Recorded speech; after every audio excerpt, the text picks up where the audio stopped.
Yeah. I said beebity bobbity boobity boom. Dibbidi. I had to go to Vancouver today. Right on. Did you go to the outlet mall? Oh, yeah. I didn't. In Centralia? Yeah. No. And it's never, I mean, it's like one of those things where it started out originally at $19. And they lower it to $18 and call it a deal. I don't know. Yeah. All right. But I do like Centralia. I've had good times there. Yeah, it's not a bad little town. Try number 2. This time I won't bump the power supply. Oh, my goodness. Welcome, everybody, to another exciting edition of Our Town Podcast. Extraordinary. Coming to you from the historic Renton Civic Theater in beautiful downtown, cool and very dark Renton, because daylight savings occurred. Yeah. How much light do they actually need to save? Yeah, evidently it's limited. I mean, entropy is a drag, man. It is. You guys taking your vitamin D? Oh yeah, no. Yeah. I thought we voted for not doing that again. No, I haven't come up with that. No, I did remember voting for that. There's several states that don't do it, right? Arizona. I want to say Arizona. Arizona's the only one that doesn't. Oh, is it only Arizona? Yeah, because they don't care. Dare to be different. Well, I think, but they also are like MLK Day. We won't do it. It's like, right. Really, guys? Yeah. That's where you're drawing a line in the sand. Yeah. That's not being cool. They're really also the same people. dumb. It's called Columbus Day. Oh my God! Not indigenous people. What the fuck? Yeah. Well, hello everybody, far and wide around the world. This is episode 46, and boys, tonight's safe word in honor of Thanksgiving on the way is gobble gobble. Gobble.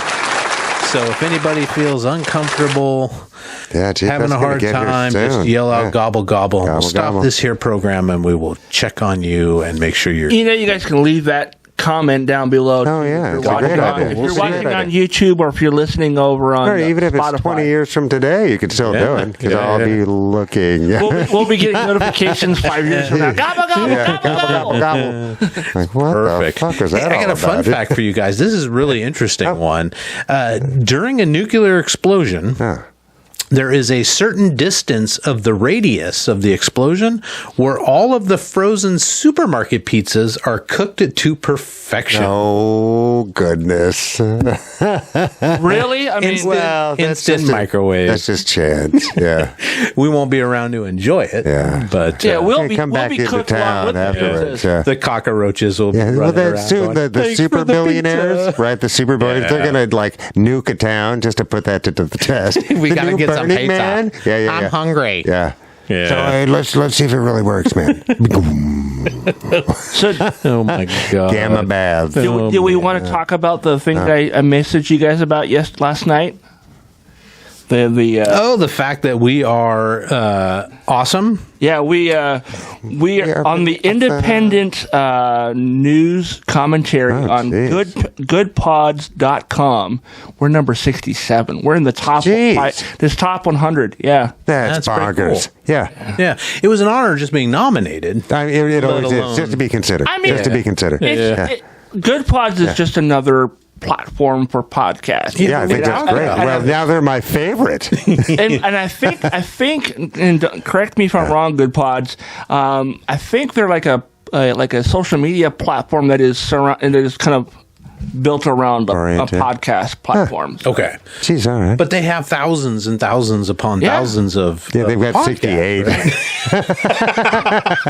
And we're number 67. We're number 67 amongst the independent news. Yeah, that's fantastic. Yeah. And 68 is like a guy that doesn't even speak. He just makes noises to communicate. He does the Wookiee noises from the Star Wars Holiday Special. Oh, yes. What is Mike talking about? Well, December 20th, a new holiday tradition is coming your way, one that you can share with your family year after year after after year. Just tender this memories here being made. podcast is putting on a performance, a radio parody of the awesomeness that is the Star Wars holiday special from 1978, right? 1978, yeah, it was Yes. on network television. Yes, CBS. Oh, there I you go. remember seeing it and thinking, wow, this is awesome.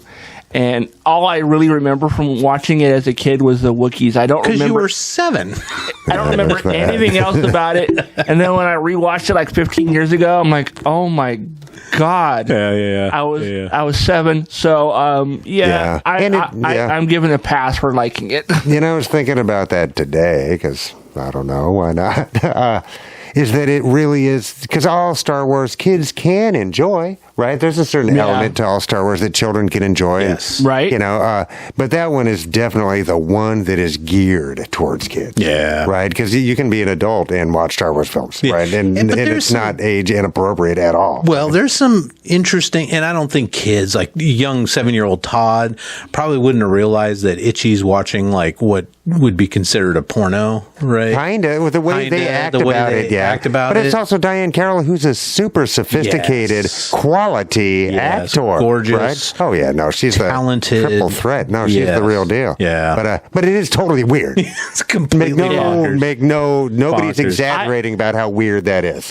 About 2 or 3 years ago, there was an app that I used to use. It was basically for doing like reactions to movies and television and whatever else.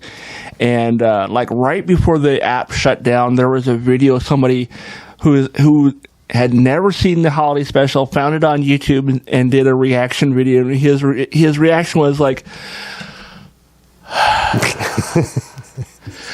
I just got to the part where Grandpa Wookiee jerks off. No.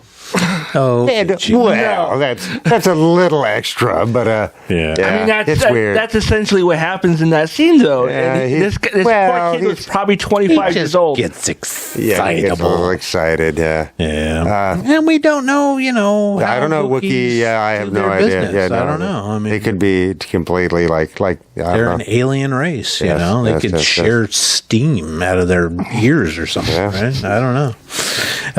Anyway, yes. So coming December 20th. Yes.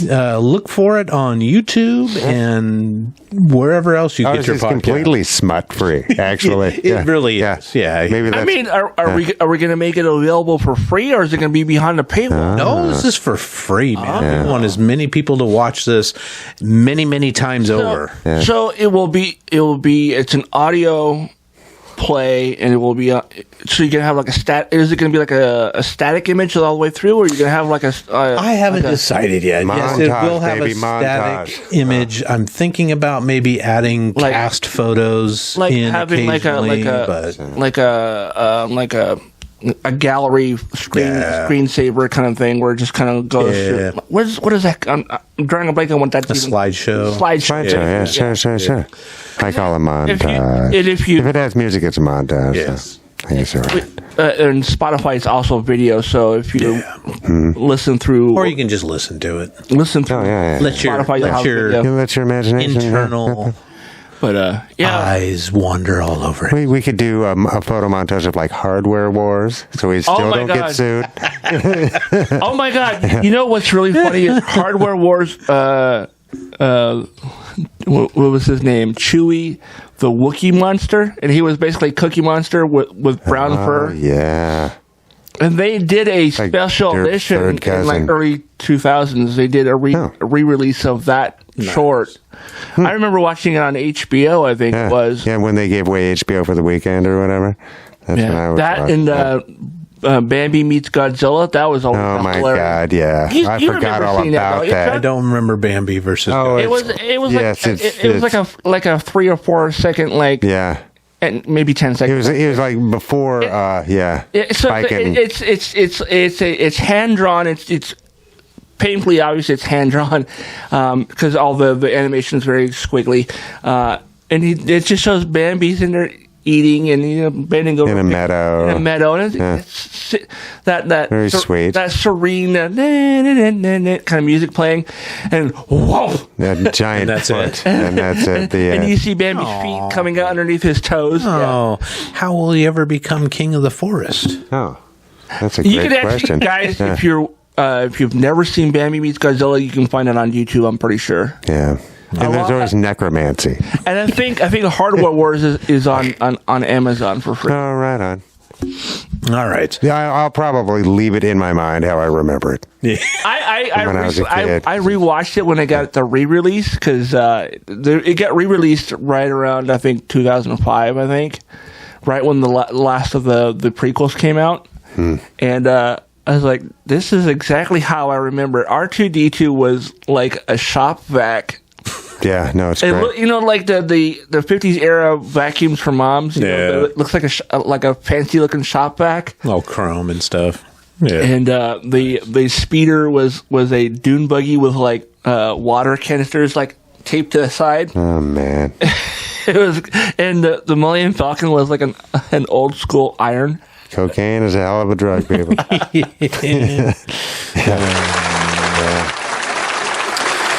Well, let's jump into some headlines, boys, because there's a lot happening this past week. Mike's second least favorite president in the world, former president, had to testify this past week. Well, he did not have to testify. We did have it's a civil, that's right, but he did not have to, and he didn't do a good job. Yeah. I don't know, man. It's so weird. But he doesn't care because it's not his money. No. It's all just a giant advertisement for that guy. Right. It's all just a giant ego play and for getting money. Yeah, and the thought is the biggest shyster of all time. He got up there and just ranted and ranted and ranted for every question until the judge was just beside himself, trying to rein him in, trying to get his lawyers to rein him in, just would not answer questions yes or no. They were asking yes or no questions, and he would like go on for like a 5-minute rant, pontificate on whatever.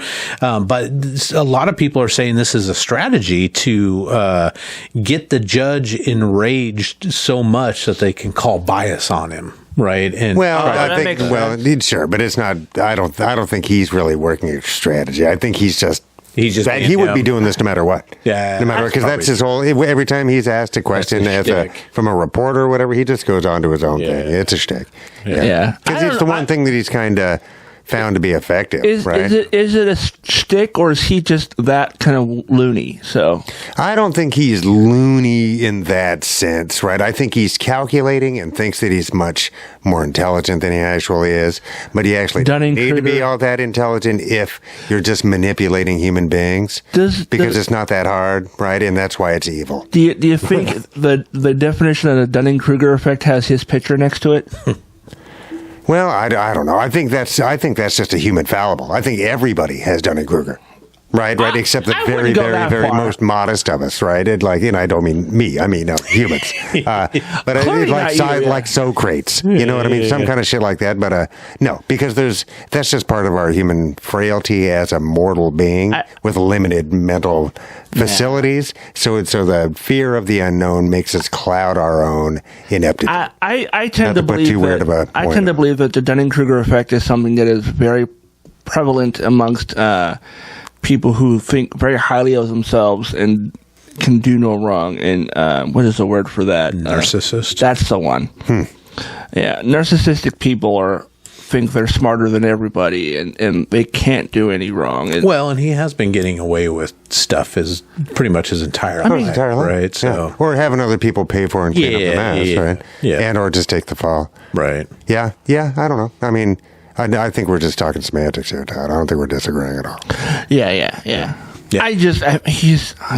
I'm looking forward to the day where he is not part of the news cycle. Yeah. Well, It's going to be a little while, but maybe. I mean, yeah, we'll see. I mean, at least until after 2024. Yeah, but I'm just trying to look down the line. It's who's going to take on after him. So let's say we do slide into a one-party state, right, which is kind of what they're looking to do. I mean, they're not even kind of. That's exactly what they're looking to do. Not just gerrymandering, but et cetera, limiting votes and blah, blah, blah, blah, blah. And then if he does get in this time, let's just say for 4 years before he strokes out or whatever, and changes how the Justice Department is an executive branch that defends the executive branch, right, and prosecutes things at the executive branch. You know what I mean? Just twists everything, right? Like every autocratic society does. Yeah. Every single one. Who's next? Yeah. Who's next is my question, right? Is it Mike Johnson? Yeah. Like an American Taliban guy? Is that who's next? The guy that monitors his son's porn as his son monitors his porn? I don't even know about that. I just don't like the enmeshing of religious. No. I mean, and he had some things to say about the separation of church and state that are just obviously either pandering to some kind of base or madness. Yeah. Right? Yeah. Just something where, it's so obviously false that it just hurts my head. Yeah. But he's young. Yeah. He's very, relatively speaking, right? Yeah, compared because remember, Trump is now as old as Biden was when Biden won the presidency. Yeah. Right? So it's like... Those two are only 6 months apart in age, right? No, it's 3 years. 3 years. Yeah. Oh, 3 years? Yeah. I thought it was close. Trump just wears a lot of makeup, right? No, I mean that. And so do a lot of people on TV. And so he remembers the word elephant. Right. My favorite and Joe Biden is a clumsy speaker. And has been for 60 fucking years, if not his whole life. Yeah. Right? It's like... I don't know. But those are our choices? Yeah, I know. And I think 330 million American citizens. So, South Park did a vote or die episode back when Obama was was going to be president, I think it was, or before that even, when the choices were W and the other guy who nobody wanted anyways. But it was, the whole episode was like... the guy who did the whole vote or die thing, I think it was Puffy, right? Puff Daddy that did that, vote or die. Let's say he comes to South Park and he's like, I hear that you don't want to vote. It's like, when the choices are a turd sandwich and a douche. And the thing, the whole episode was like they're voting on the new mascot because the one they had was insensitive to Native Americans. So the choices were a giant turd sandwich, and then there was a guy in a turd sandwich costume, and then there was a giant douche costume, and those are the choices. So I'm not voting when those are the two choices. Yeah, man. Well, speaking of the down ticket stuff that matters. Yeah. Well, speaking of down ticket, and this was an off-year election year. We just had the election. Yeah. There was some encouraging votes that happened out there. Ohio, the folks. It was put up to a vote for abortion rights, and it passed to keep it legal. I think there's still some restrictions around it, like a certain amount of weeks or something. They're always happening. But most birth defects, etc., are undetected until 20 weeks. And all of us really need to educate on what it means in America when what are the vast majorities of abortions? Why are they performed? Right. You know what I mean? It's like, and when are they performed? Right. Right. And what is privacy in America? Yeah. Right. That's the big thing, right? Right. To me, it is. Between a person and their healthcare provider. Right. And not needing to share that with. Yeah. It's like, and I don't know. I mean, politicians. And I don't know. It's a huge subject, obviously, and deservedly so. Yeah, cool. Yeah. But I think we get imagery that is incorrect a lot. Right, and that gets stuck in our minds, and I get that, right? That's what it's designed to do, right? But let's spend a little bit of time in learning about it and what is really happening in these doctors' offices, right? And then make a more informed decision on this. Yeah, absolutely. And then in Kentucky, reddest of the red, almost the Democrat. Governor won re-election. Andy Beshear beat out Mitch McConnell's hand-picked guy to run. And then over in Virginia, the Republicans really thought that they could flip the House and take over the Senate. Or did they have the Senate?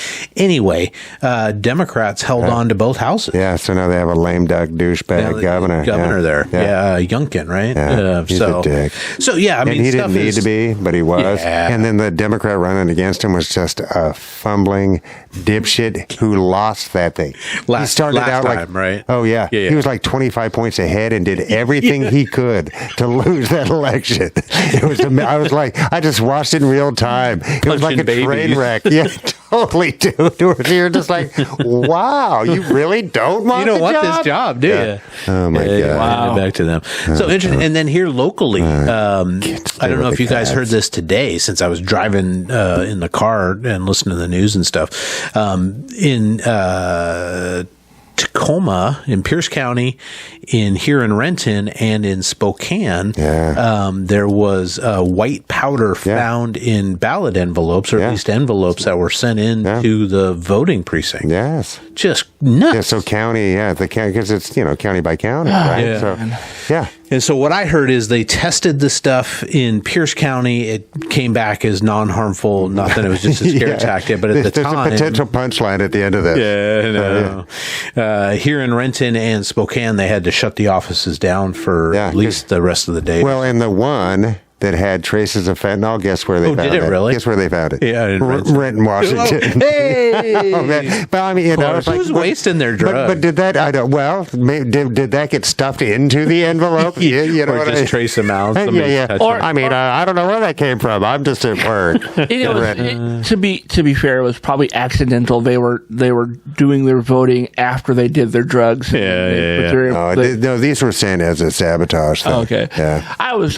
But the FBI's involved, so whoever did this, good. no, because it's not cool, man. Did it. No, it's not cool. Fingerprints. And that's another thing. That read how your local elections are processed. It will surprise you how many robust safeties are already in place. Yeah. Honestly, yeah. This bizarre Russian propaganda about our elections being loosey-goosey is nonsense. Nonsense. Yeah. That has been so cleaned up. And but what about the 1950s, the 40s, and the 30s, and the 1810s? It's like, sure. Are they perfect? No, but they're way fucking better than they ever have been. Yeah. Right. Yeah. And there's always room for, I'm Mr. Sunshine, right? Bring all of the light into government that we can possibly have. That's a great disinfectant. Right? Yeah. But this throw the baby with the bathwater mentality and storming the local elections offices where really old people that are really overworked and underpaid are doing their jobs. Stop it. Yeah. Stop it. That's disgusting. Ordinary. Oh, man. Middle America. Hurting Regular people who are not involved with whatever it is you're bad about. It's just dog shit. It's just dog shit. Stupid. Yeah. Stop it. Oh, my God. Cats. Well, let's get on to another sad subject. This is a weird one. So back in August through November of 2020, 35 African elephants in northwest Zimbabwe just dropped dead. And nobody knew what was going on. It just baffled scientists. A freaking elephant? A freaking elephant? Yeah. What does that mean? It's a freaking elephant. African? Oh, gotcha. Okay. It took me way too long for that one, Todd. This is not a laughing matter. 11 of the massive herd animals died within a 24-hour period, and they ruled out poaching, they ruled out disease and bad water and poison. So not all poison, this stuff. Couldn't figure it out. And earlier that same year, about 350 elephants in neighboring Botswana had also died. So they took how many? 350. That seems like a lot in this day and age, right? Yeah. So that they actually tested 45 of the animals and found septicemia, which is a blood poisoning. Blood poisoning. Oh, and they think they got it because climate change, global warming had taken away the food and water resources. So these guys had to band together during the dry season, and it forced them to travel greater distances to find water. And weakened them anyway. So just fucking sad, dude. Bummer. I don't know how that would. So that sounds more like a because I guess. Sometimes things happen to where it destroys certain types of tissues, right? Certain viruses or funguses or whatever. So sometimes the intestines is that type of tissue, right? Yeah. And that's where a lot of people get septic, right? Yeah. But I guess it could happen all sorts of places. But for a big group to go down is the odd part there. Yeah, and that many, right? Right? That seems the odd part. That sucks. Yeah. So natural causes, but just, we got to do something about this earth, right? I don't know if we're gone too far. I'm all for planting a couple trees here and there. Yeah. I mean, I think cleaning up the oceans, because that's hopefully both things can happen simultaneously. At the same time, I hope we see it in our lifetime anyway. I wouldn't count on it, bro. And I don't mean that to be a negative analogy, but we had 300 years of really robustly fucking it up. right? So ever since we cut down every tree we could to make steam power, right? Every fucking single tree we could find, all of them, because we made more steel to make more axes to cut down more trees, and then we could make saws and shit and went even faster, right? And then we had steel to break down mountains and steel to kill people with, and all sorts of shit. And you just think about how often they harvest the trees. It takes like what, 20 years for them to get to 40, it's 40, and that's just lumber trees. 40, okay. Oh yeah, no, that's just for lumber. Because fast growing pine, when I was living out on a peninsula, there was a huge.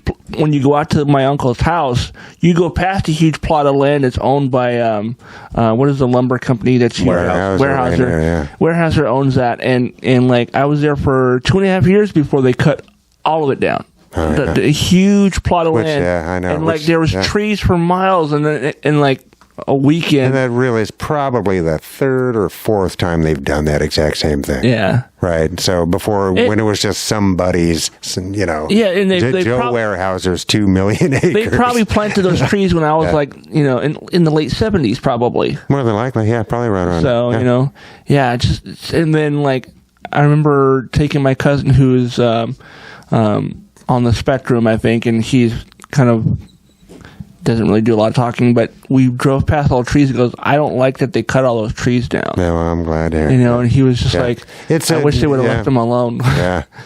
And we need building materials, and they do sink a lot of carbon in the process and give a lot of habitat, et cetera, et cetera, et cetera. But that monoculture model, we knew better then. We certainly know better now. There are other ways for us to grow robust building materials, and in ways that it's not so like up, down, trees, slash. Yeah. You know what I mean? It's like it's a silly technique. And in the last couple of years, I started seeing like smaller trees growing, but you know, I didn't realize they already like planted new ones when they took down the old ones. So that's crazy.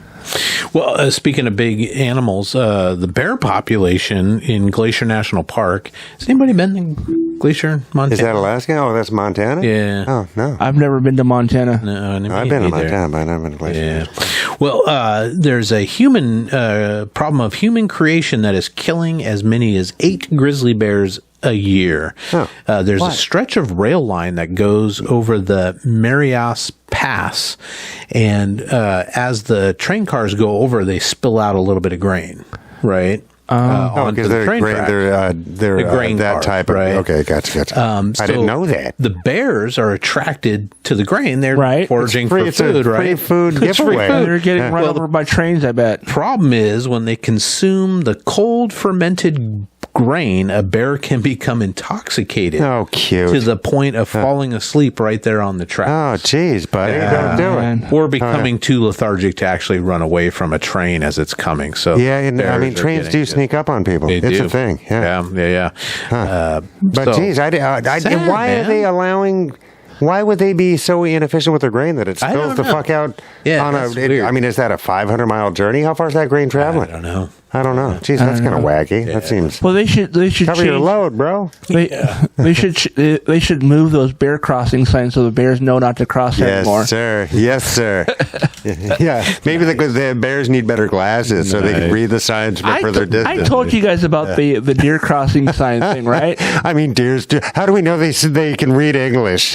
You know? No, there's this woman. I don't know what state this was from. It's probably Florida or even Texas. But great. This woman called into a radio station complaining about the deer crossing signs, like telling the deers this is where it's safe to cross, and they're getting hit by cars. It's like, don't they know that that's a dangerous spot to cross? Why don't they move those signs so the deers go someplace else? And the guy's like, do you really believe that the deers see the signs and say that's where to cross? Deers only have a second grade education. Yeah. Bears are way better readers. They do a lot of it in the wintertime. They're resting. The woman probably had like a 4th grade education. Well, yeah, or you just get stuck on an idea sometimes. I remember somebody whose name I won't mention, but she was convinced that we were getting rid of the letter H. What? Yeah. Like, people say huge. Stuff like that. I'm like, what? Like, there's a plot to get rid of H. Oh, man. Did you mercilessly laugh at them for that? Well, yeah, and I've never let him forget it. So Good, I stick with it. Oh, my God. But you know what I mean? Just where you say something before you really thought about it. I mean, in hindsight, I feel bad about this, but back when I was in high school, I had convinced a kid who moved up here from California that because he was from California, he was legally supposed to be in special ed. Oh. And he believed me. That's mean, Todd. I think they have laws about it. He goes, I'm going to have to go into special ed. I was like, yeah. I don't know. Do you get nap time in special ed? No. I used to take nap time even though I wasn't supposed to. No, we didn't. We didn't have nap time, but we didn't. There was a lot of things the classes didn't do, so we didn't. Man. I remember just falling asleep in class. I would fall asleep in classes, but that wasn't necessarily because I was in special ed. No, that's because I'm a fucking teenager and I'm exhausted. That's because they made us get there at 6:30 in the morning and have to be awake at 7 a.m. I'm glandular at this point in my life. You're very glandular. Fuck off, I'm sleeping. Jeez. Yeah. Well, speaking of big bears, did you guys see that finally we got the new preview for the new Jack Reacher season? Yeah. Which I is saw. coming out on Is the he your 15th. favorite bear, Charles? He's my favorite bear. If I had a favorite He makes bear. a great Jack Reacher. Oh, my God. I really enjoyed the first season of it. Yeah. And Robert Patrick is going to be the bad guy? I don't know if he's the bad guy, but he plays like the head of a military contractor, kind of like a Blackwater guy. Right. So I'm assuming that he's either one of his underlings or something. Maybe. Because he was the bad guy in Peacemaker. Did you ever watch Peacemaker? Oh yeah. Oh yeah. Wasn't he his dad? Yeah. Oh my God, it was great. And he was like kind of a Nazi. He was definitely he wasn't kind of a Nazi. He was a Nazi. Oh my God, it's nice to see that guy. He's kind of stuck in. It's not like he does romantic comedies, right? He kind of sticks in that vein. He plays like a government he plays guy. Cops. He was in a TV show called Scorpion that I absolutely enjoyed the shit out of that show. Yeah, and he was like their government handler, and he was such a good show. Yeah, I forgot about that. I like that guy, and he's convincing. Yeah, right? yeah. I mean, he looks like a bad guy. And that Reacher dude, it's unreal. He is just unreal. And so it looks like he teams up with his old unit of the special investigators. I got the feeling that his old unit got killed. Well, some of them I think did, and then he's got the rest of them. But there's just one scene where he like goes up, some guy's following him in a car or something, and he's like, "Oh, like what are you gonna do?" And the Reacher kicks the front of his car, which deploys the airbag. Nice. Yeah, 12/15, I think is what the date is. That's December 15th. I thought it was November. You folk out in Radioland. I don't know. I thought it was 12/15, but I could be wrong. I copied it. Jeez, that's cool. I really did enjoy that first season. Yeah. I thought it was cool. Yeah. And he's cool as a cucumber without being like too much. Right. He's right on the edge of too much. And I like the whole thought of this guy travels around just helping people. I know it's kind of the kung fu trope, right? It goes way back. But it goes, but he goes into like town and he just hits the Goodwill. He's got no possessions, right? Yeah. He cashes his check at a check cashing place or gets direct deposit. He just takes what the money he needs, buys new clothes from the Goodwill or used clothes from the Goodwill. And goes and punches do-batters. Do-batters. Well, this app says it's December 13th, but this app is also probably in the UK. All right, well, it's coming out soon, so look for it on next the Prime. month. Written by a Brit. Is he a Brit? Yeah, the writer? Lee Child. Yeah, I heard an interview with him. Yeah, he's very much a Brit. All right. I don't know if he still lives in the UK, but he's certainly, his British accent was far more convincing than mine. 25 books or something. Right on. Crazy amount. Yeah. Yeah. And, that's right. He was one of the bad guys in Fast X. Who, Patrick? No, the Alan Rickson. Rickson. Oh, the guy that plays Reacher? The guy that plays Reacher, yeah. Oh, All right. If you haven't seen Fast X, it's worth watching. Is that the newest one? That's the latest one. I have not seen probably since the first one. I think I watched one not so long ago just to kind of get myself, well, I mean, to have some fun, and it's fun. I actually in the last year rewatched all of them, and they're better than I remember. They're action movies, right? Yeah, it's action movies with really nice cars, fun action. And you know what? In the first couple, it's mostly like street racers, so like Hondas and Toyotas and all the racer cars, as my buddy used to call them. But in the more recent movies, there's a mixture of that and muscle cars. So you see some muscle cars in there too, and crazy like military vehicles. And just like crazy, CGI cars. Next to be the space shuttle. I think something. It's great. Didn't they have? It's just over the top, and it's about family. And actually, in the most recent one, they had like a very cool looking like transport vehicle. It almost looked like the B-2 bomber almost. Oh man! But it was like a transport vehicle, and it was like it flies in and like magnetizes the car and takes off with it. What? Yeah, it's really cool. All right. Yeah. I did see Hobbs and Shaw. I enjoy that a lot. Right? Yes, but it was much just more funny. Yeah. The two. They were just playing off each other. And it was fun. If nothing gets you to watch Fast X, is that. Both of those guys make an appearance in this one. Yeah, I might have to start Todd. Is that the latest one then? Yeah, Fast X is the latest one. Fast X Part 2 is coming out next year. Oh, there you go. All right, because Charlize Theron was in one of them. She's in like 3 or 4 of them. Oh, geez, there you go. All right. Yeah. And that's a reason to watch. Yeah, Jet Li popped in for one, and right? And Tony Jaa. Snake Plissken himself was in a couple of them as well. Kurt Russell? Yeah. Oh. Huh. He plays a government shadow guy. Well, I do have some vacation time, so maybe I could just friggin' come back here all like family. Okay, yes. 24 hours. These movies are goofy and they're silly and lots of cars, but they're not going to be winning. If there were 10 Riddick movies, I would have watched all 10 Riddick movies. Like I said, I'm not going to pretend that it's like beneath me. Right. No, I know people like Fast and Furious movies are stupid, blah, blah, blah, it's just a bunch of cars. I was like, yeah, that's why I liked them, because the cars are cool, and there's action, and there's gunfights, and there's kung fu fights, and all kinds of cool shit. So, and hot girls, come on. Yeah, no, it's kind of the full gambit, right? Well, speaking of Gal Gadot's in like 3 of them. No, I like Gal Gadot. Oh, yeah. Speaking of action, Ryan Gosling, and we talked about this show, I think last week or the week before, but he's starring in a Fall Guy movie. Yeah, coming out in March. Like the Lee Majors Fall Guy? The Lee Majors Fall Guy. Lee Majors does make a cameo, too. Does he really? Yeah. How old is that guy? I didn't know he was still alive. He's got to be in his 80s now. He played Ash's dad in the Evil Dead TV show. That's wonderful. Right. Yes. Wonderful. That's right. I'm glad to hear that. Yeah.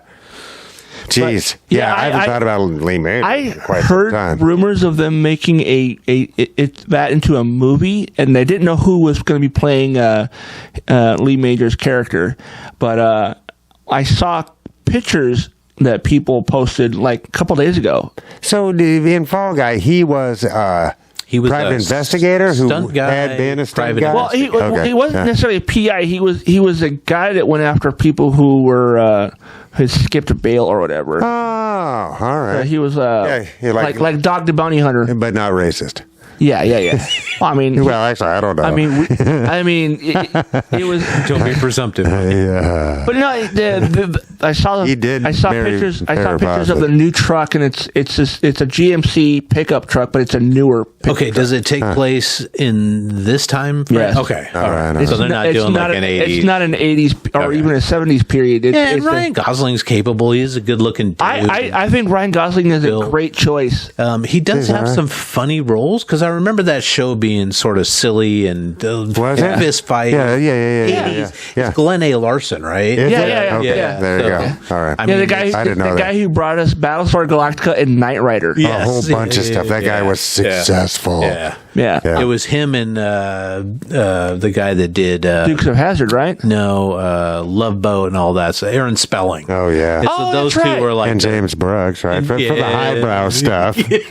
I thought because it was a show about a stuntman. I thought the guy who did the Dukes of Hazzard had something to do with it because all of his stuff. Maybe I don't know who that is. You're probably correct. I just made that assumption because I just always associated those. I just mean that Glenn A. Larson in the 80s and Aaron Spelling in the 80s were just and what was the other guy? Cannell or Stephen J. Cannell. Yeah. I think he's the A-Team guy. Yeah, right? he did the A-Team and a couple other shows. Yeah, Where it shows him like typing and then throws a sheet of paper in there. Like, here's another one. Yeah. Pilot. Yeah, that's exactly what that is. Just turned out another episode. That's 800 episodes today. Like, dude, save some. When was the last time you guys saw the original Battlestar Galactica? Decades. Right on. Yeah. I should revisit. It's available on. I think it's on either Tubi or it's on Amazon for free. You can watch. Right on. I want to say 10 years ago I watched the whole series. Right on. No, it's been decades. And I ran across an episode just the other day, and I'm like, oh my God, I haven't seen this in forever. Yeah. And I bet the sets are fantastic. I mean, the Golden May was everywhere. Yeah. It was definitely the 70s, man, when that came out. Yeah. And did you either of you ever catch the spin-off series that happened like a couple years after the Oh yeah, with Battlestar 1980? Yeah. Yeah. Where they had the flying motorcycles? Yeah. I don't remember that. You're better off for it. Yeah. Not good. They had the Starbug Got Lost episode, which was probably the best. Yeah, that was like a 2-part. That was the original series, and they kind of redid that storyline in the new Battlestar Galactica. Yeah, is that Dirk Benedict? Yes. Yeah. How do you get the double name? Like Dirk is a tough guy name, Benedict tough guy name. He's Dirk fucking Benedict. I met him. It's like Stone Steel. Yeah, I met him years ago at Emerald City Comic Con, and it was right after the A-Team movie came out. And I walked up and said, I loved the A-Team as a kid, and I was so excited to see you in the movie. And he goes, man, I'm really sorry. And I go, no. I was bummed that you weren't in the actual movie, but they at least had you and the other guy, Dwight Schultz. Dwight Schultz, thank you. Nice. They were in like the post credit scenes, and that was, I think, the highlight of the whole movie. That's what I went to see. He goes, well, I'm sorry that we weren't in the movie, but I'm glad you saw that part. And like, dude, it was so cool to see that show done again.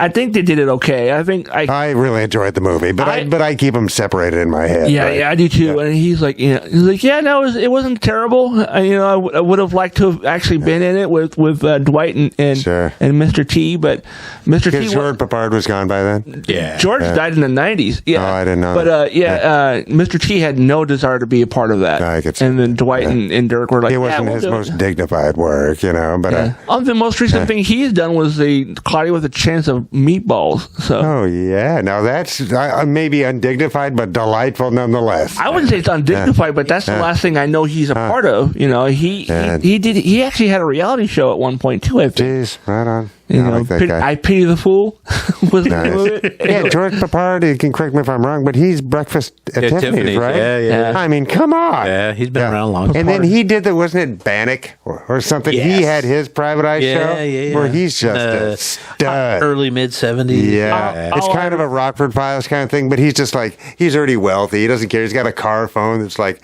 as big as a suitcase and shit. A driver. It's great. All I remember from watching the A-Team was they filmed a lot on the Universal backlot. Sure. And so every time you'd watch an episode, you'd see like a different part of the backlot. Yeah. And it looks like West Texas. Well, because he was a movie star in the show, and so he was always filming a movie at the beginning of every episode. Oh yeah. Yeah. So he was they filmed creature guy. Yeah. They filmed in the pond that has the Jaws shark in it too. I forgot about that. Yeah. Oh man, been a while. Yeah, I love that show. Now I kind of want to watch it when I get home. I'm thinking about Battlestar Galactica. I'm gonna get some spare time. Yeah, that'd be fun. Yeah, the fall guy was that's a good awesome. background show, right? Because that's not going to engage me so much. I really And hope. what about Buck Rogers and the Twins? This is completely Oh my off God, topic, Beady by the Beady way, Hey people. Bo. Yeah, Aaron that guy. Gray. Yeah, and just the outfits and Yes. Oh my God. Aaron Gray, yeah. Yeah, she was. Yeah, I mean, and she was yeah. also And in her Silver 80s Spoon. chicks, man. She was in Silver Spoons in as Silver well. Spoons. Yeah, sure. And But she wore the tight forming uniforms. Yeah. They were. I don't know if there was just but polyester yeah, pants or whatever they were. The voice Great. of the robot was Bugs Bunny himself. Mel Blanc. Oh, was it really? Did I know that? Blanc, yeah. Bitty, bitty, bitty. Beady, beady, beady. Yep.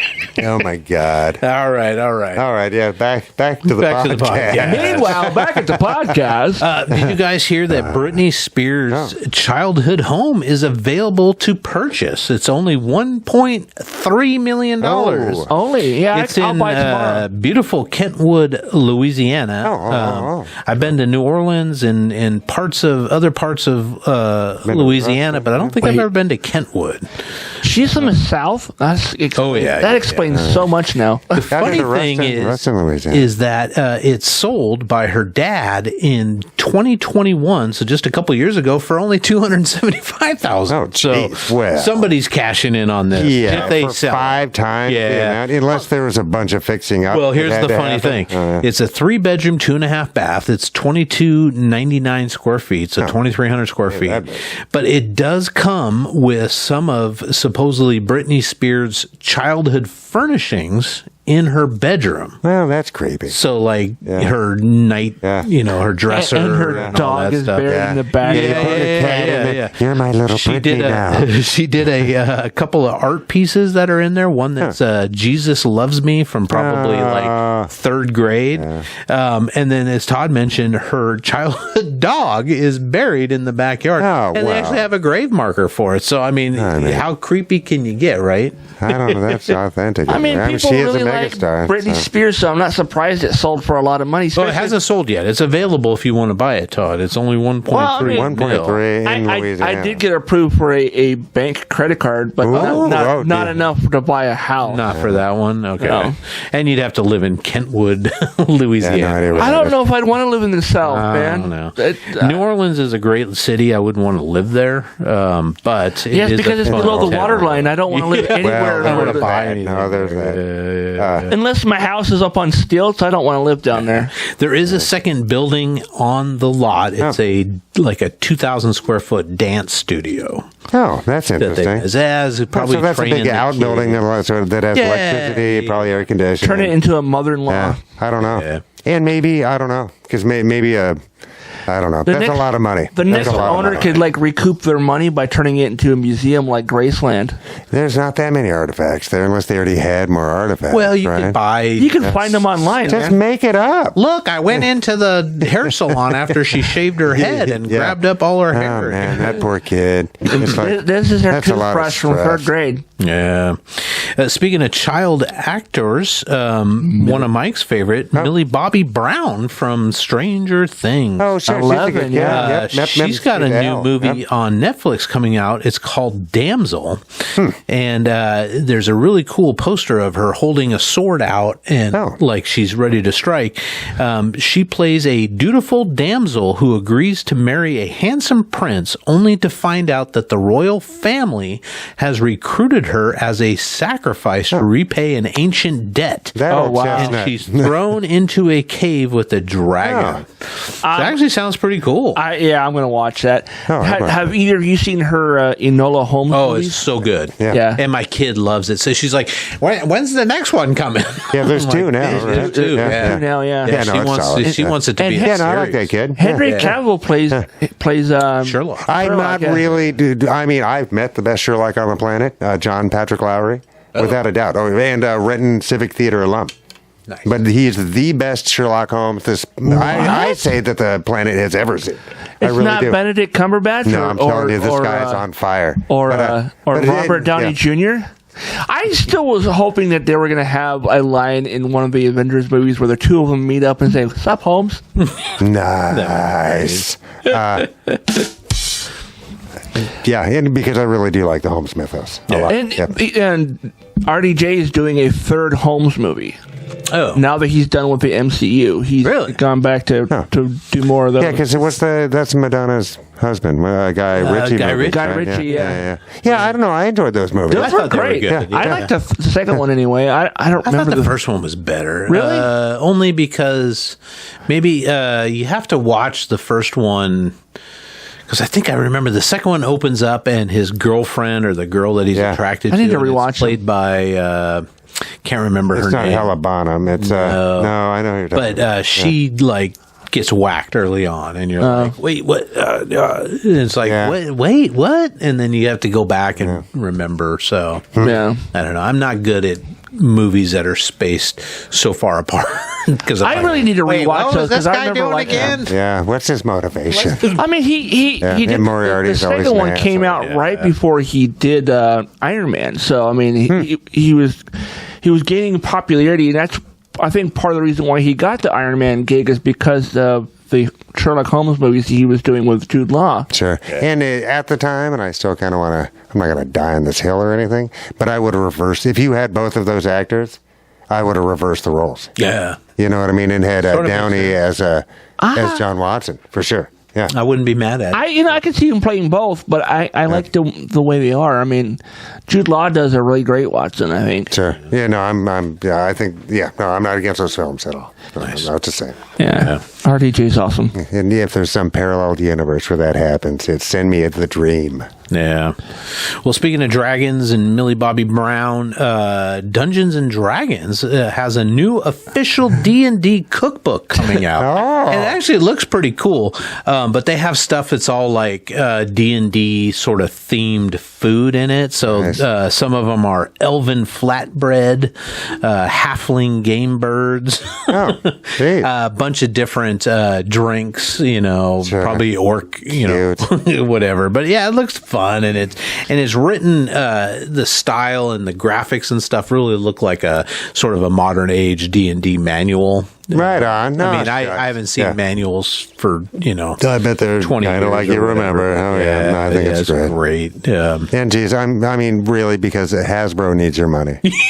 Can you throw them a bone, people? I mean, the Transformers franchises, the G.I. Joe franchises, away. the Magic the Gathering franchises. But yeah. I mean, poor kids. Oh my God, Mr. Potato Head. I'm trying to remember. Oh, here it is. Matthew Lillard actually just recently came out with his own brand of whiskey, and it's D&D themed. That's the only reason why I'm bringing it up. Themed or fiend? Themed. Okay. It's hard to say TH words when you only have one tooth in front. And they sold out of the current. Jeez, that's nice. They made 5,000 bottles, and it was called Quest End. Plural Quest. And come up with our own R-Town whiskey or something. Dude, that would be great if we whiskey yes, please, yes. Oh, dude, I'm down for that. What do I need to do? Yeah, how do we do I don't know. Yeah. We'd have to talk to a distiller and come up with a flavor. Can I just We could probably go.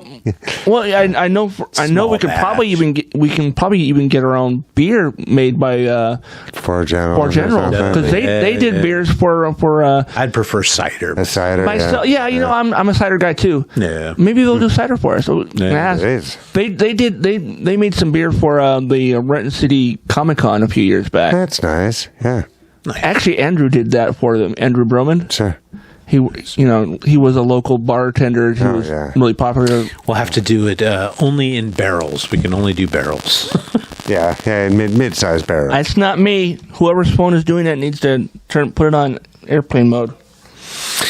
Sad news. This guy is not a household name, but when I was reading up on him, he affected so many movies and stuff that we watched. But Pat E. Johnson, a 9th degree black belt who choreographed the fight scenes and trained the actors, also portrayed the tournament referee in the first 3 Karate Kid movies, has passed away, died at 84. He's the guy that actually came up with that iconic crane kick move. We remember. At the end. But he says he trained both Pat Morita and Ralph Macchio in karate and says they bitched the whole time. Oh, my God. Hey, I know I want to they go to liked Tossy Station. I'm going to Tossy Station for some parachute. But because he, why I'm saying he's so iconic, because his other credits as a stunt person or a stunt coordinator or a trainer or a fight coordinator, all that stuff. He was the original Buffy the Vampire Slayer movie, Teenage Mutant Ninja Turtle movies, the Mortal Kombat series, Enter the Dragon from 73, Batman and Robin 97, Wild Wild West 99. The guy was in a ton of stuff. So this is the guy who basically brought Kung Fu back into movies, because there was a lot of years where it was I don't know. I mean, cheesy fights. He started out with Chuck Norris. Chuck Norris owned a bunch of dojos, right? Karate dojos. I believe that. And he started out as one of his main, trainer guys, and then started training actors on fighting and that kind of stuff. Because I remember, for years, all the action movies had they looked like kung fu, looked like karate and stuff, but it was just basically bitch slapping each other.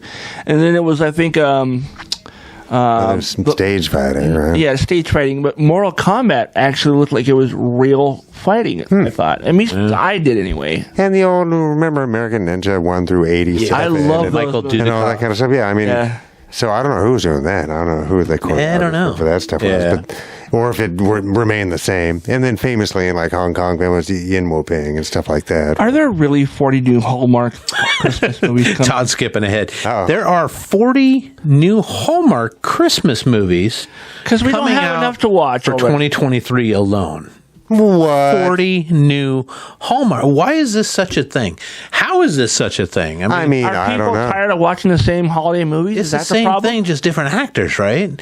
I have no idea, but that's Big still time female lawyer moves to small town to get away or take care of her mom and falls in love with a farmer, right? Yeah, sure. There was With a a movie, pumpkin farmer. Yeah, I got a pumpkin farm and a cute daughter. What was the one that came out last year that had Lindsay Lohan? And it was basically Oh, I don't know. it was basically Overboard, but in the mountains instead of on the coast. Was that a Hallmark thing? I don't remember if it was Hallmark or not, but it was. Yeah. It was still, they took ideas from other things and. Because Bravo can afford to have 800 housewives of fucking the lower Skyway. Though, That's right? the thing. Yeah. That's the thing. These are right? probably pretty cheap to make too. I don't. You got to pay writers for something. Yeah. Plus all the set stuff, and you know what I mean. I don't on reality TV. I don't know if you have to pay for their catering and shit, but on set, you sure as fuck do. Yeah, that's true. You have to pay for the gaffer's catering. Yeah. Right. So it's Well, I don't know. And maybe the only people that don't get paid are the reality stars.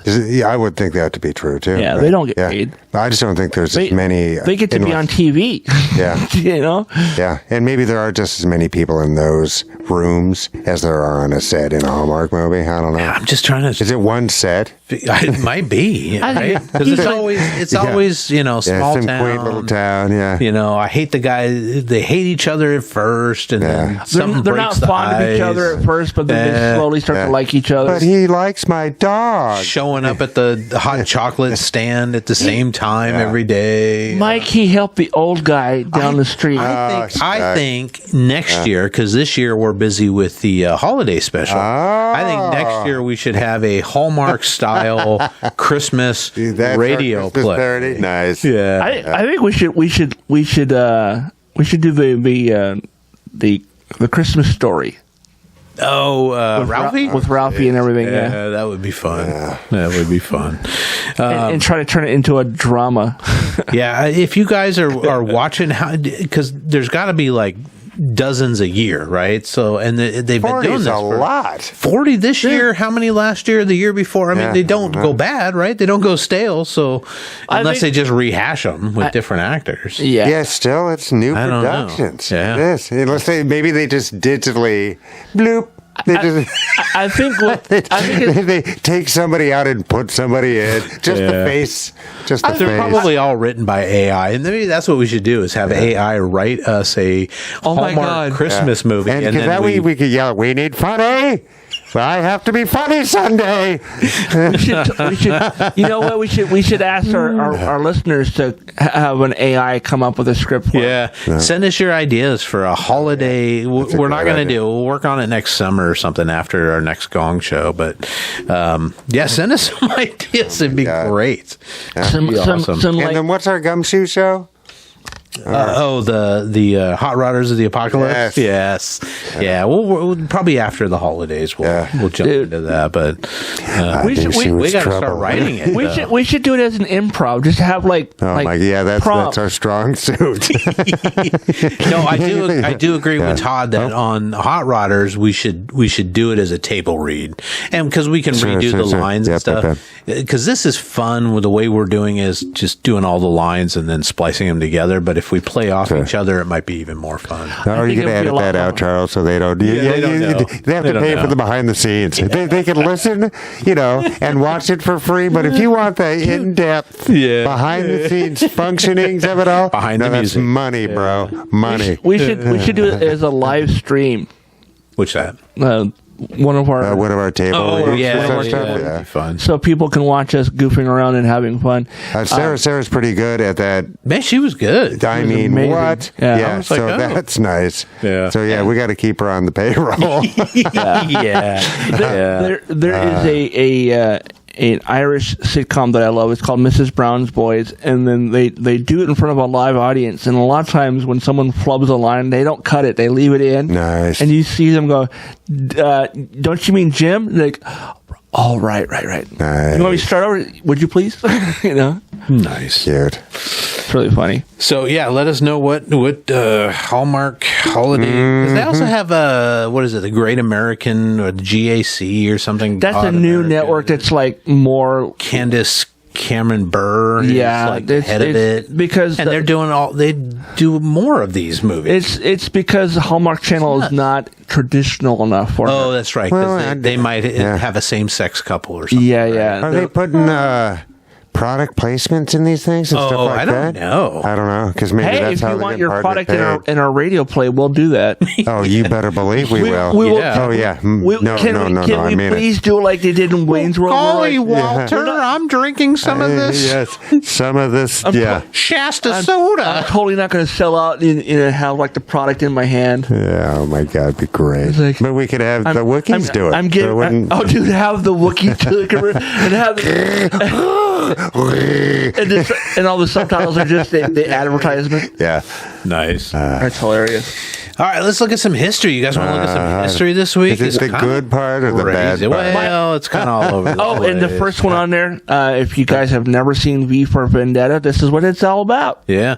1605, Guy Fawkes is betrayed and arrested in an attempt to blow up Parliament in the quote-unquote gunpowder plot. And ever since then, England has celebrated the Guy Fawkes Day. Yes, but I have to say this every time, that bombers are pieces of shit. And I know people that feel that they really are correct, and they must. But surprise murder is still surprise murder, and I'm not into. I don't care if it's coming from an airplane, or if it's a dude with a vest or whatever. Bombers are dicks. Yeah. So, and fuck Parliament. Don't get me wrong. I'm not trying to defend the 17th, early 17th century British Parliament. There's other ways to do it, man. Remember the 5th of November. I know, but. And they were slavers and pieces of shit. Don't fucking get me wrong. I'm not an apologist for such things. Yeah. But I will never be an apologist for the movie's on Max, I believe. Right on. It's a good movie. It's a No, I'm not knocking the movie. No. Natalie Portman. Yeah. Oh, yeah. Yeah. Hugh Jackman. Remember when Natalie was on Saturday Night Live and she's doing her Natalie rap? Yeah, that was great. It was delightful. Oh, my God. She does a gangster rap. It was awesome. Yeah. Oh. Huh. Yeah. It's some of the best television of all time. So talented, that gal. Loved her in Leon. Oh yeah, remember The Professional? Yeah, oh yeah. I saw the American version of that, which was the same movie, wasn't it? It wasn't. Yeah, scary Gary Oldman steals it, man. Fantastic. He goes for it. He goes for it. He's doing nitrous or nitro poppers or. He's just freaking out. What a dingbat. The most terrifying. Oh, my God. Like, for his introduction. DEA oh, man, guy, he does a great job. Gary But you don't Oldman. know that at first. Yeah, it's true. Oh, man. It's terrifying. Because he's you can tell he's a bad guy, and then you find out who he is. Yeah. Oh, man, it's worse. You're like, holy shit. Gary Oldman is Angela Lansbury yeah. As as Guy Fawkes. Yeah. Oh man. That's Mr. Anderson. Yeah, that's right. He does a great job. Hugo. Agent Hugo Weaving. Hugo does a Weaving, great that's what job. it was, yeah. Does a great job. Holy moly. Yeah, that's a sorry. You're good. Same author as Watchmen, et cetera, right? Alan Moore. Oh, he's the man. Yeah, big time. 1872, Ms. Susan B. Anthony was arrested for trying to vote. That bitch. Oh, man. I figured. She got a weird quarter thing out of it. So. A dollar. Yeah. The dollar quarter. Yeah, the dollar quarter. The dollar coin that's the same size and color as a quarter. Yeah. It wasn't confusing. So the at case that was in this does tie together. The case that was before the Supreme Court, I believe, yesterday, so it might still be being ruled on. That's right. It's whether or not we, as a society and a government, can restrict gun ownership to people who have been not convicted of, but flagged for domestic violence. Yeah. Right? So, I think that's the catcher, kind of. But the originalists in the courts kind of have the argument that, well, back in the originalist time, 1775, 1774, women were more property than equal partners. Right? So that's why there weren't protections against domestic violence. That's the argument for allowing felons to have guns. Absolutely nuts. Yes. Yeah. I don't.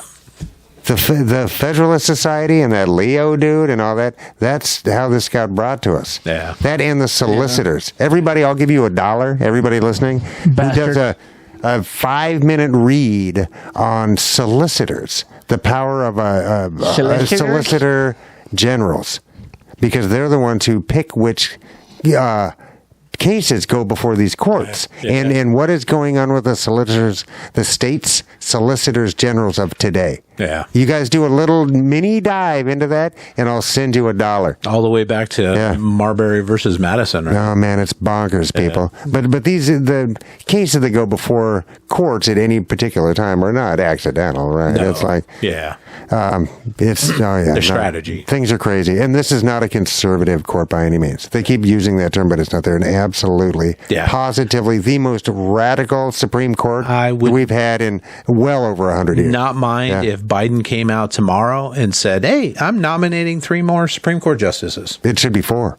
Or 4. Yeah. I'm with you. Because we have 13. Yes. And we got 13 districts, right? Yes. Yeah. Get it up to the amount it needs to be. Yes. And you'd be like, and that's your argument to do it. And they should Not that he needs one. No, but they should all have to pull from each of the districts. It can't just be from Texas because we like their rulings. Right. You know what I mean? And shit like that. It's like, come on now. Come on. No issue. No issue. Do it tomorrow, Joe. But it's not specifically Save written, America. and the court does not want the legislative branch pushing back on them. They've said so specifically and out loud. Right? They don't want to be checked. Right. Yeah. It's interesting. We're and lifetime appointments. Yeah, but the deal of that is the dignity of the job. Yeah. Right? Yeah. But they're not behaving with the dignity of the job. Therefore, they should be forced to at least sign on to an ethics agreement, a binding ethics agreement, just like every other fucking judge ever. Yeah. Right? Yeah.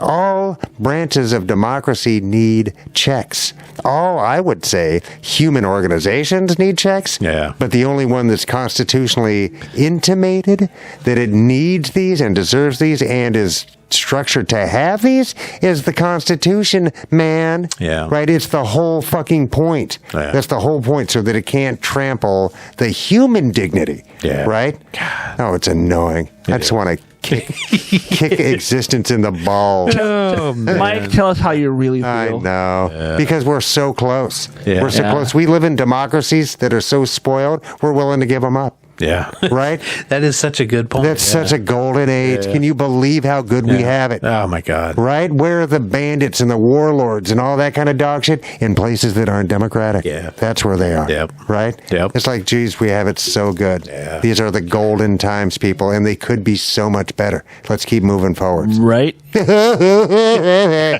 Star Wars Holiday Special. parody. It's a parody.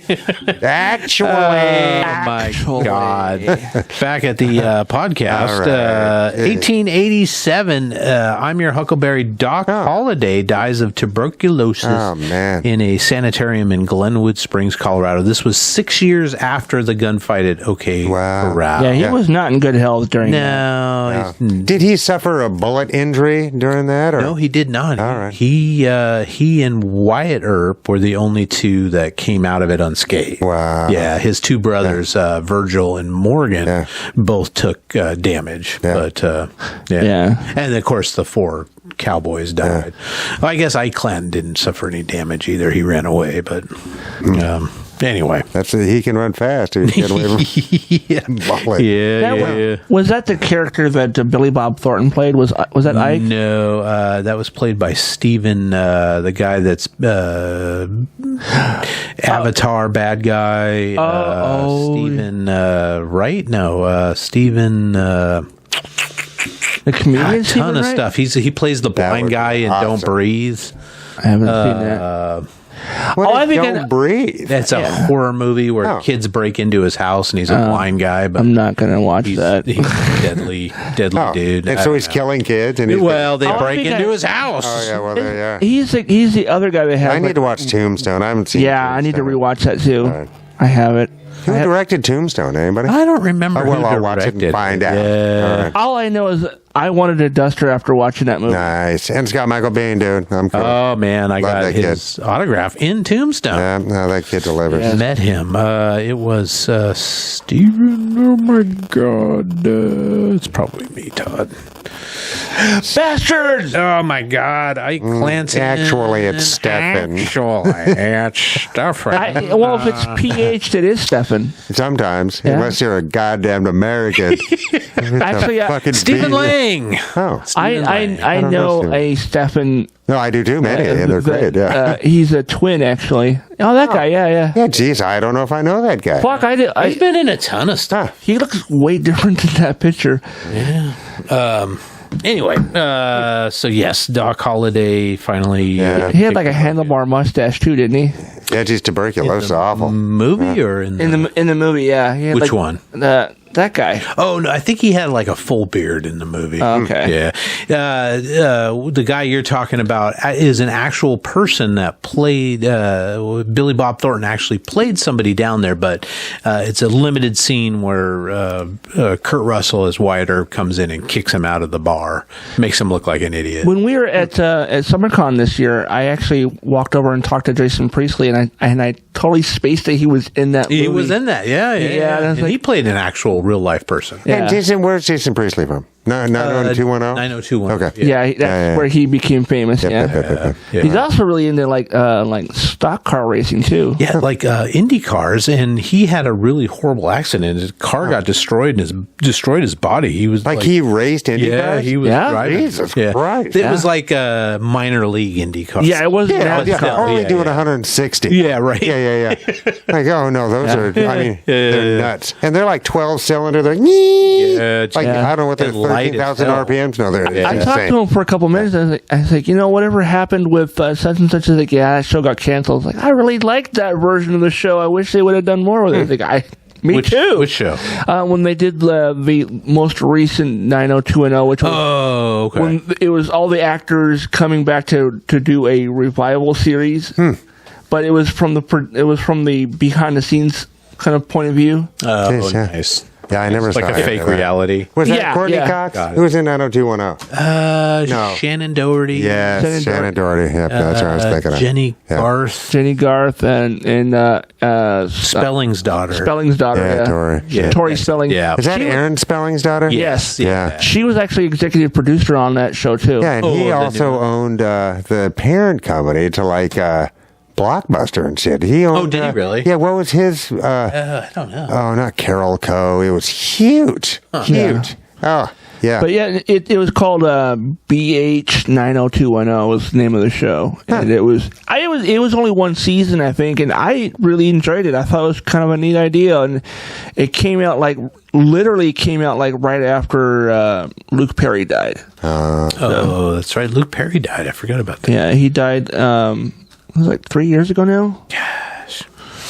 He was on Riverdale. It was he was Archie's dad. That's right. Yeah, that was a great show. Did not watch Archie.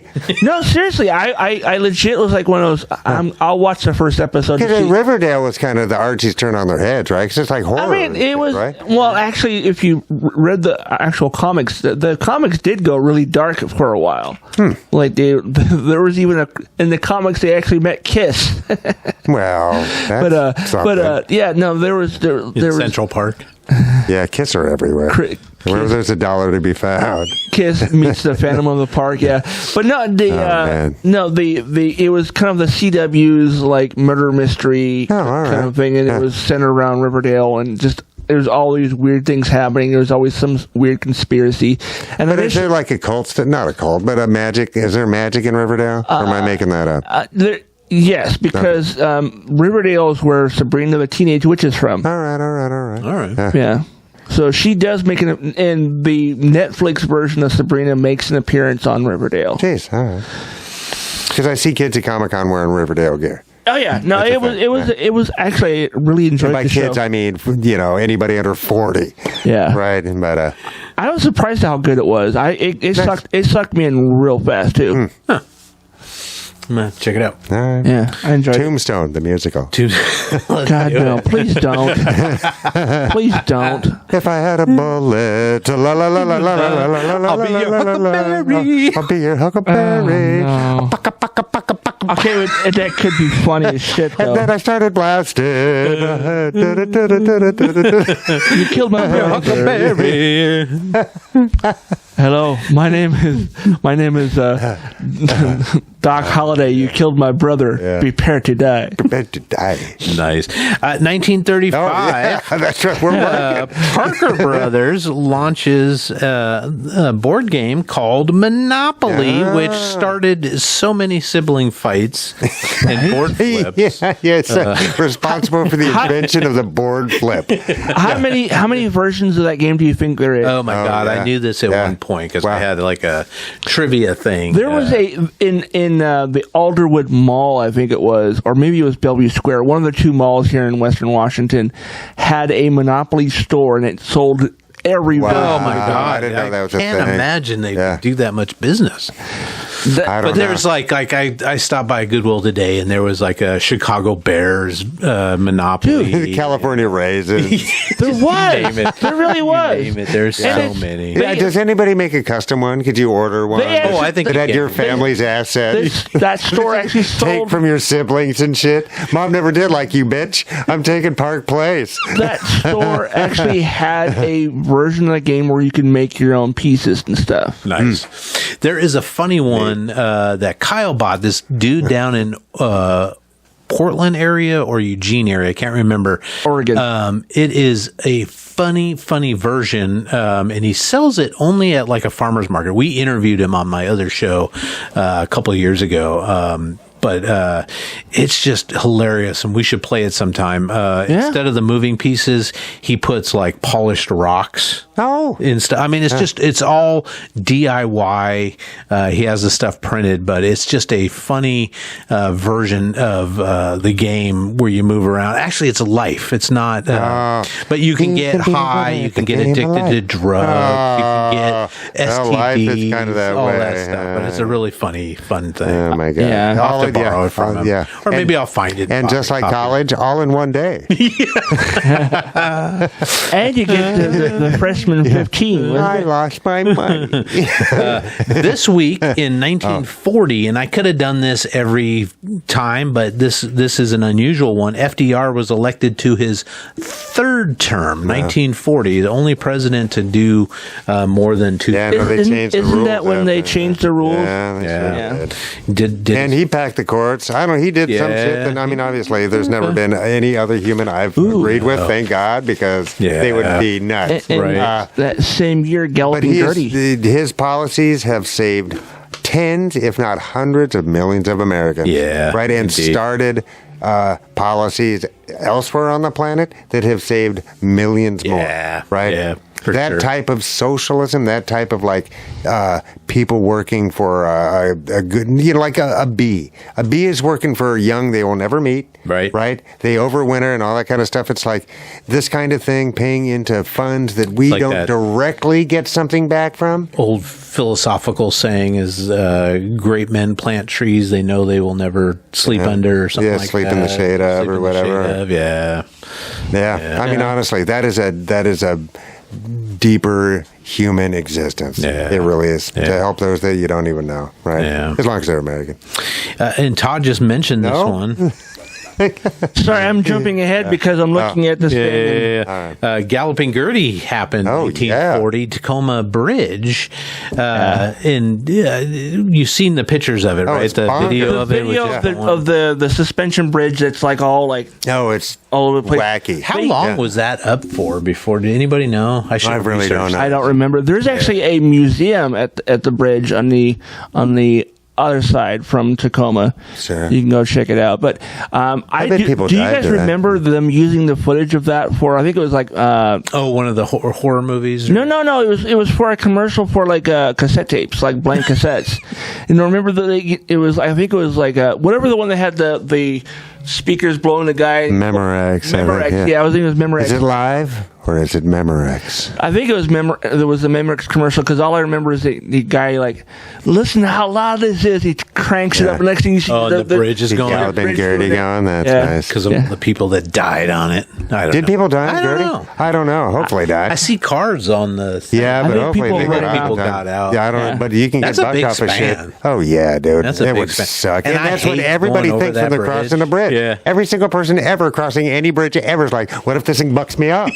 Well, I always have to go to the middle of the bridge. I always take the middle lane, nice and slow. Oh, yeah. Because I hate going across that bridge. The last time I drove across that bridge, some asshole in front of me in an RV like emptied out his like bag of garbage. He rolled down his window and just started pitching shit out on the bridge. What a piece of shit. Yeah. Oh my God. I hope see, that's why you should carry a gun. That lives underneath it comes up. And I wonder if people, and I'm sure they do, but go dive to that wreck. Oh, I'm right? sure. Yeah. Tickle the octopi. The octopus or get tickled by the octopi. Yeah. 1989, Michael Knight. David Hasselhoff? Don't hassle the Hoff, yo. Climbed up on the top of the Berlin Wall and sang to his most beloved fans because the wall came down. Did he really? You remember that? I remember seeing a video of him like That's on what top I remember of the wall. about the wall is him going up. Because he was big in East Germany? He was a massive like pop singer over there. Yeah. Oh, gee, big in Belgium. Yeah. Bless him for doing it, right? He's legit huge in Germany because he's like 6'7" or something like that, or 6'5". He's really tall, yeah. He's really tall. Yeah. And not a Scientologist, so. I'm big in Lilliput. You're big in Japan, too. Yeah. That deserved a bump. Yeah, thank you.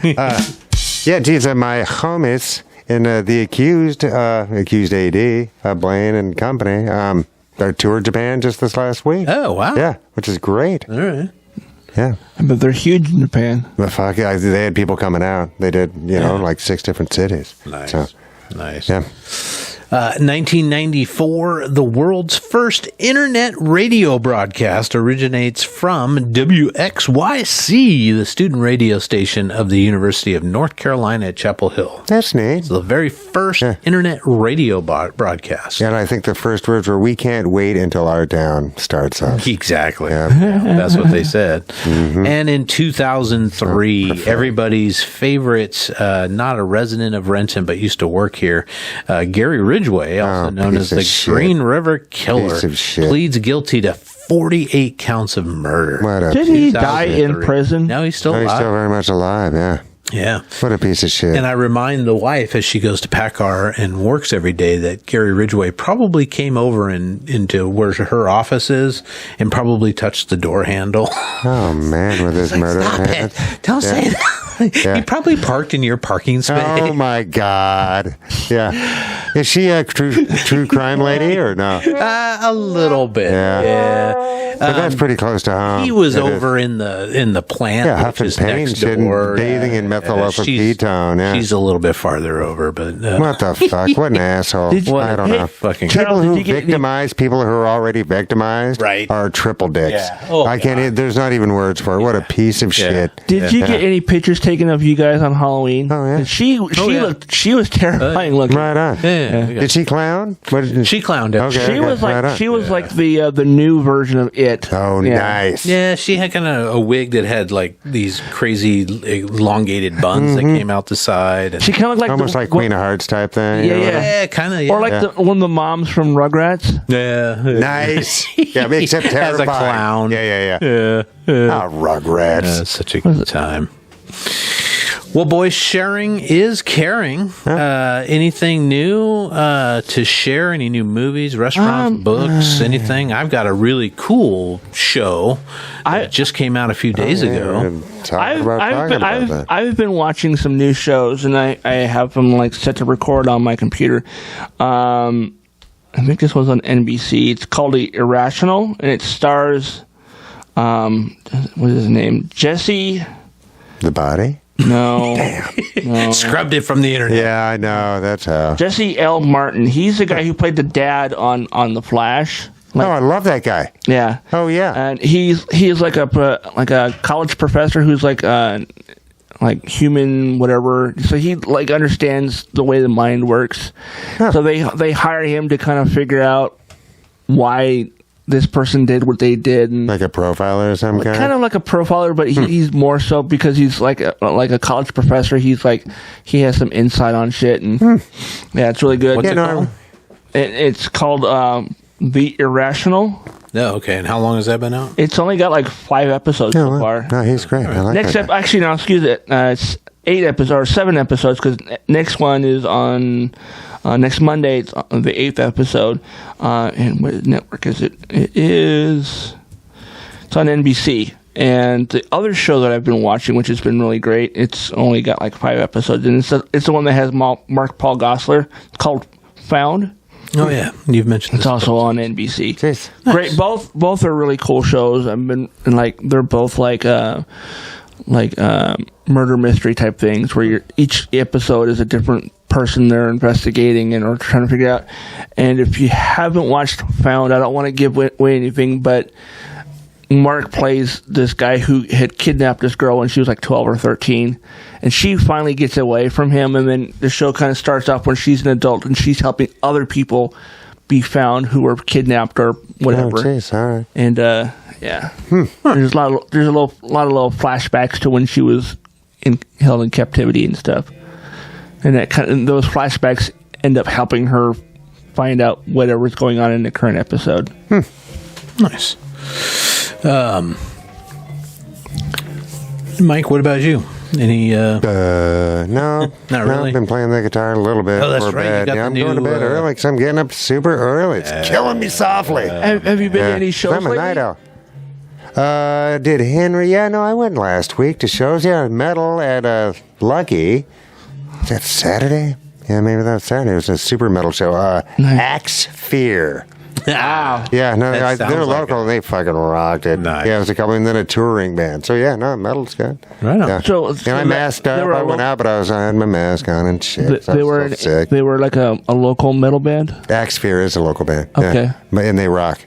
They're doing a good job. How would you style their music? What would you compare them to? More melodic than Cookie Monster, right? Okay. Because there's still a lot of Cookie Monster metal out there, right? Yeah, yeah. And you know what I'm talking about. Yeah. But so they're more, but they're not total science melody, fantasy metal either. So they're close to the, no Viking metal. which I'm not knocking either. No, I'm not Yeah, either. but, but it's not that either. So they're somewhere just in a cool Nice. thrash metal type of thing. Thrash, where okay, dudes cool. are going for it. Yeah. Yeah, I know. Lucky rules. I'm glad to hear that thrash is not a dead No, it's genre. a thing. How big is how many folks can get into safely? About 12. But they do more than that. They're pretty good about it. They sure try to be. Okay. Right? Yeah. And it's the kids, man. The kids come out because these are typically not every show Lucky is all ages that I know of. But the Seattle area punk shows, David, the guy who's putting these on, the kids come out. They really do. So it's nice. Huh. I need to. I think I'm following Lucky, but I think I need to subscribe to NSAPS, Seattle area punk shows. I'm on that group. Yeah, because that's David. I can't remember his last name, but that guy puts on a lot of shows. He's my feel good thing. That guy, because not just a Lucky, but he does shows in Tacoma, and people come out for his shows. They really do, which means the bands are doing all right. Right, because the bands get money and for the door, right, and merch. Yeah, so nice. I mean, Lucky bands and their merch selling ways. Yeah.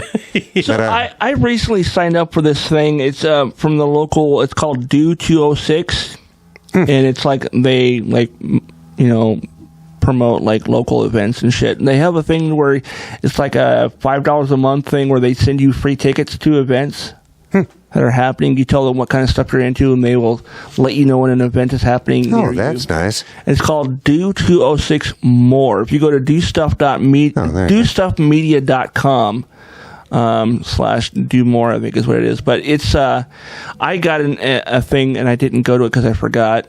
I didn't set a reminder.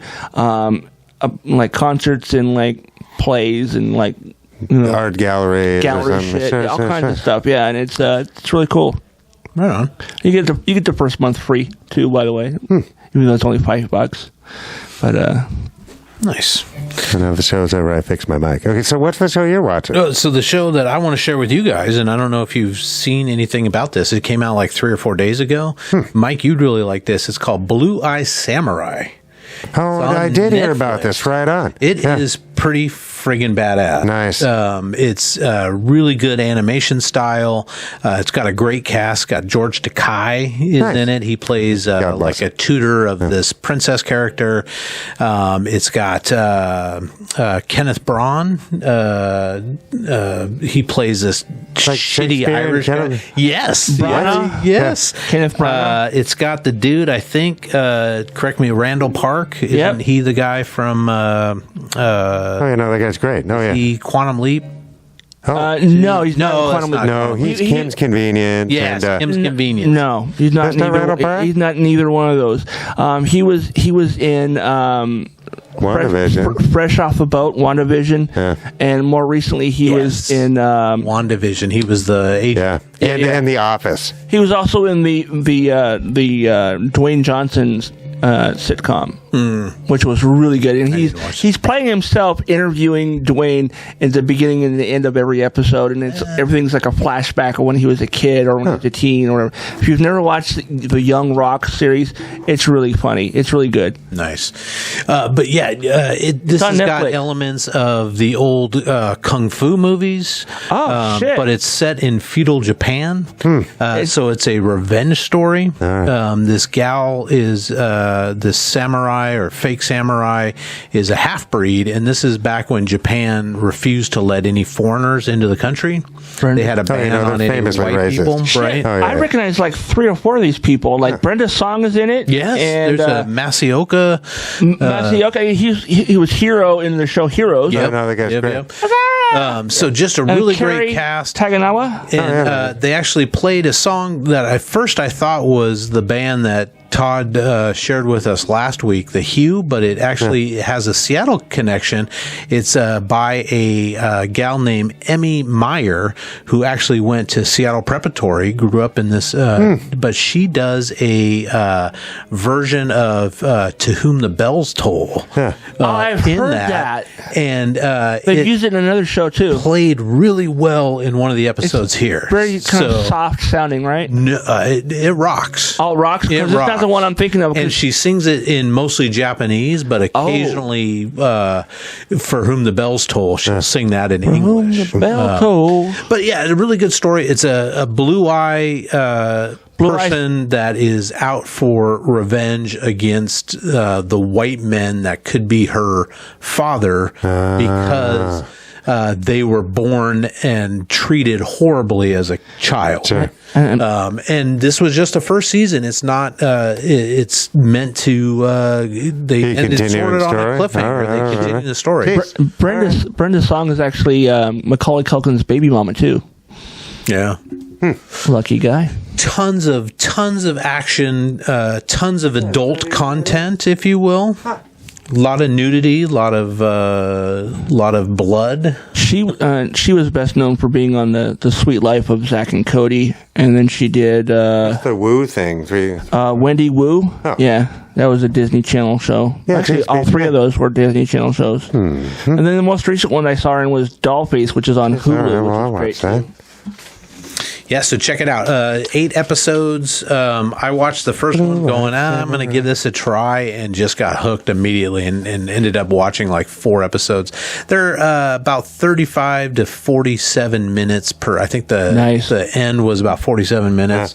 So they average about 40 minutes an episode, so they go by pretty quick. Jeez, that's great. But really well done animation. I mean, they do stuff in the animation that you wouldn't think they would need to do. Like there's an army marching into town and they're carrying these very large, tall daimyo style banners, right? And they go into the town or into the city, and there's big archways that they have to go under. Sacking you today. but they actually show the animation as lowering the banners to go in, when you would just think that they would just, walk them right in without showing the banner. Sure. So they take the time for the little details. Yeah.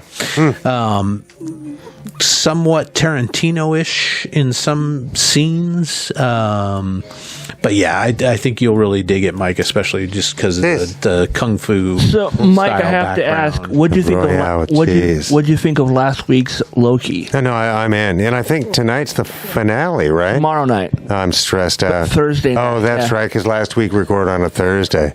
Yeah. Yeah. No, I really enjoyed the show a lot. By the time this comes out, it was last night. Yeah. Are they going to continue to another season of that, or I don't know. I guess we're going to find out. I know it leads tomorrow. into the next MCU movie. Yeah. Okay. Yeah, no, I'm in. And two of my favorite, it's one directing team, I guess, but Benson and Moorhead, they're on it. They're doing a great job. Nice. Yeah. Yeah, I really enjoy it. And I really do. I'm anxiously awaiting the next episode. Yeah. It's like, what's happening next? I have a feeling the big bad's going to show up, but I don't know that. One more big bad. And I'm looking at the analytics for Spotify again. Oh. As far as like our audience site says it's about 22 million? 22 people. Well, on average. Yeah, but each person is like 50 trillion cells. We did get a couple new. We did get a couple new followers, I think. Nice. Keep justifying it, Mike. Yeah. Because we're up to 30. I could be sleeping. We're up to 32 followers on Spotify now. That's nice. Yeah, but it's the YouTubes for us because they want to see our faces. Yeah. And I know Spotify. I know they do. That's right. You're killing me over here. And we're number 67. Yeah. On goodpod.com. Always look on the bright side of life. Nice.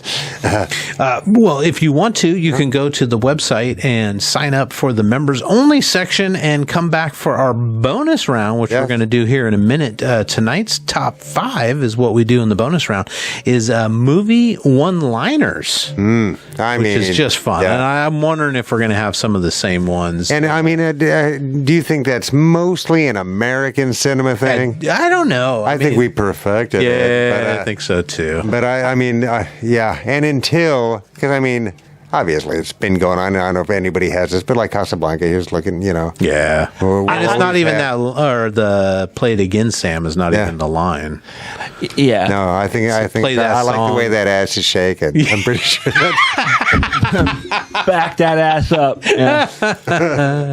Just kidding. Come on. The ghost of Bogart's coming for me now. If you've made it this far in the episode and you want to continue hearing us, you need to go to our website and sign up. Sponsor the show. Yeah, come on. And buy some shirts or some stickers or some buttons. We got some fun stuff in the merch store. Those will get shipped out quickly to you. No problem there. So go right now. It's only $3 a month or $30 a year. You get all kinds of bonus stuff and you can watch it and soak it all. Yeah, we can be pen pals. We could be pen pals.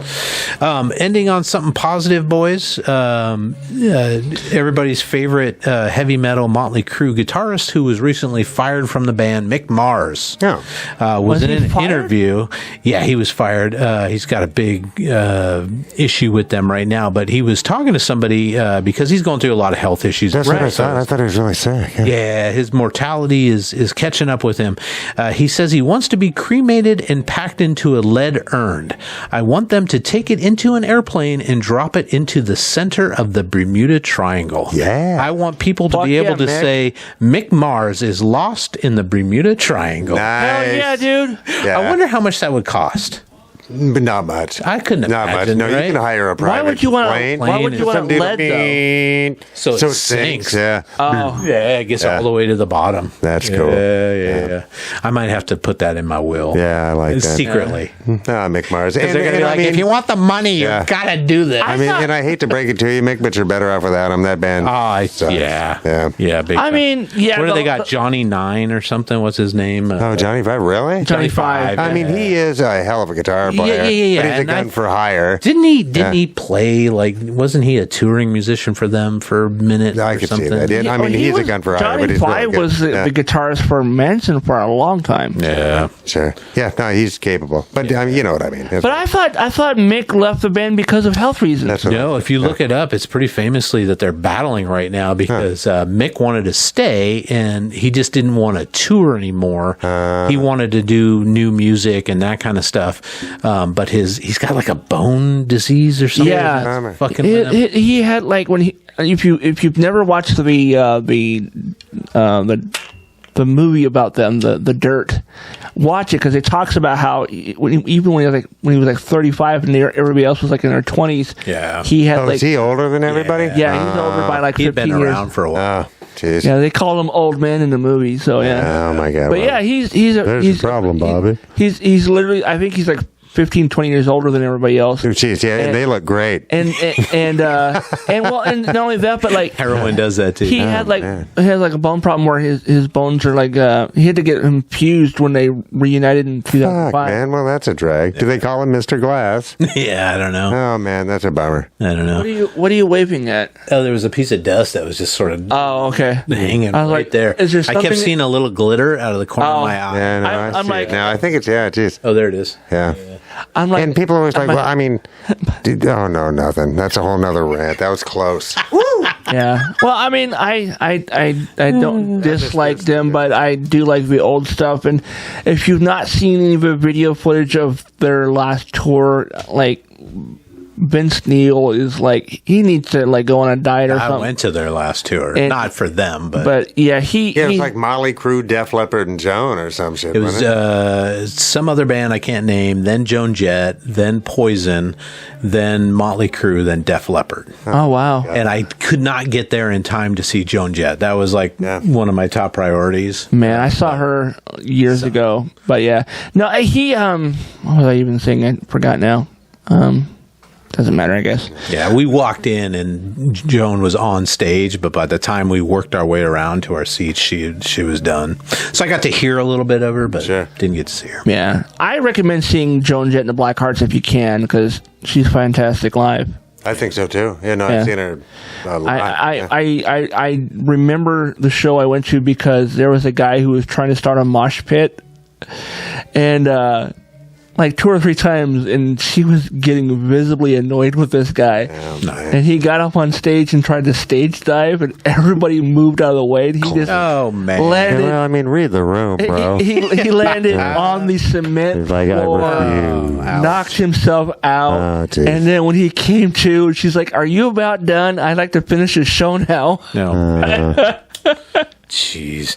All right, let's end this here program on that. We're going to come back and do our bonus round. So we hope to see you on the other side. Thank you for watching Around the World. Yep. Jakarta 8. Jakarta, yep. Looking at you. Snacks, everybody. 12. And we should be, pen pals are cool, but let's be snack pals. If you send us a local snack, we'll send you a local snack. Honest. I really will. I mean it. Guys, I actually have a friend who lives in the UK. If you want me to, I can ask her to... Yeah, don't they call them chips over there? Or puffs or some chips shit? Are some kind of snack. What we crisps. They call crisps. They call them, we call them chips. Yeah. But if you want, I'll send you American biscuits if you send us chips or French fries. Yeah, biscuits or cookies, dude. Yeah. I know. So yeah. But our biscuits are badass. So I'll reach out to Kelly and see if maybe I can get her to send some like candy over or something. Nice. I'll send her some money. All right, guys, another great episode. Thank you for joining us. We'll see you. All right. Please like, subscribe, comment, and share. And if you think this episode is worth $1 or $5, the boys would love to have it. Please go to ourtownpod.store for merch or to donate now. For less than a cup of coffee, you can also join the website in the member-only area for exclusive bonus content, blogs, and more. It's just $3 a month or $30 a year. Thank you for listening to this production of Our Town Podcast Extraordinaire.